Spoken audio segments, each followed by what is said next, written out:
Hello बच्चों, अब मैं आपको पढ़ाने जा रही हूँ आपकी कक्षा का पाठ खुशबू रचते हैं हाथ, जिसके लेखक हैं अरुण कमल।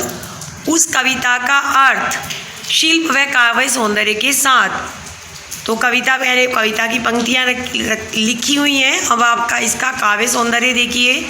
कवि ने अपनी इन पंक्तियों में जीवन के कठोर यथार्थ को दर्शाया है। जिस प्रकार कमल कीचड़ में ही खिलते हैं, उसी प्रकार कवि ने बताया है कि वातावरण को सुगंधित कर देने वाली अगरबत्तियाँ गंदी झुग्गी और झोपड़ियों में बनाई जाती हैं।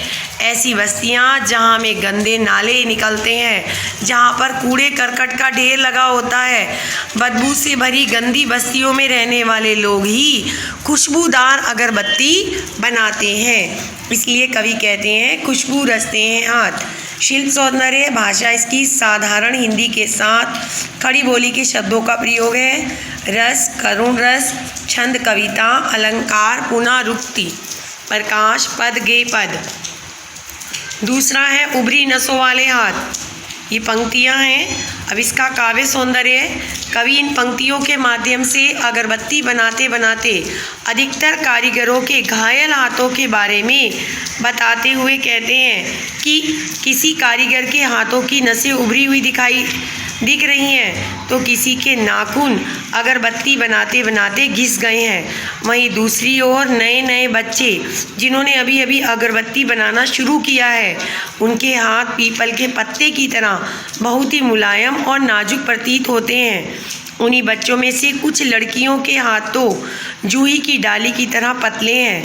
बहुत दिनों से काम करते हुए कारीगरों के हाथ कट फट चुके हैं, उनके जख्म भी गंदगी से भरे हुए हैं। ऐसे हाथ ही हमारे घर में खुशबू फैलाने वाली सुगंधित अगरबत्तियों का निर्माण करते हैं। शिल्प सौंदर्य भाषा हिंदी के साथ खड़ी बोली के शब्दों का प्रयोग। रस, करुण रस, पद, गे पद, छंद, कविता, अलंकार, पुनरुक्ति, प्रकाश। तीसरा देखते हैं, यही इन गली में बनती हैं।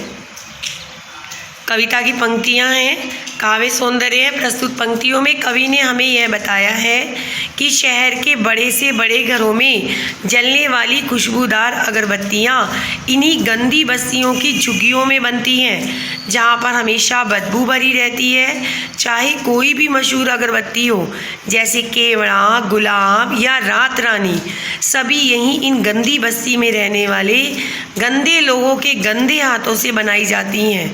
ये लोग खुद तो इतनी गंदगी और बदबू के बीच में रहते हैं, दूसरों के घरों को महकाने के लिए खुशबूदार अगरबत्तियों का निर्माण करते हैं। इसलिए कवि कहते हैं सारी गंदगी के बीच भी खुशबू रचते हैं हाथ। शिल्प सौंदर्य भाषा सरल साधारण हिंदी के साथ खड़ी बोली के शब्दों का प्रयोग।